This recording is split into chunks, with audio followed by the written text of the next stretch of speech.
Matteus 14 vers 22 tot 32 vertel dat die Here Jesus sy disippels in 'n skuit op see was. Daar het 'n storm opgekom en in hierdie storm loop Jesus op die water na hulle. Hulle was baie bang en het gedink hulle sien 'n spook. Nadat Jesus al gerusgestel het, vra Petrus dat Jesus hom moet beveel om op die water na hom te loop. Jesus sê dan vir hom, kom.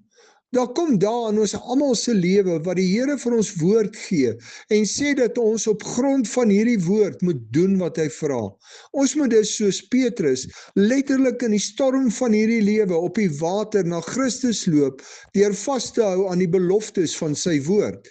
Wat maak jy as die Here van jou vra om op grond van die beloftes in sy woord op die stormwaters van die lewe na hom te loop en te doen wat hy vra?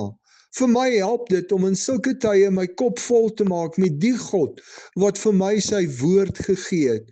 As ek my kop vol maak daarmee dat hy hemel en aarde gemaak het, al die mag in hom behoort en hy die onmoontlike kan doen, dan kan ek op grond van sy woord op die water van die lewe begin loop. As die Here van jou vra om saam met hom op die water te loop, wat maak jy? Maak jy jou kop vol met hoe onmoontlik dit is? Of maak jy jou kop vol met die God wat jou roep en doen jy dan wat hy van jou vra?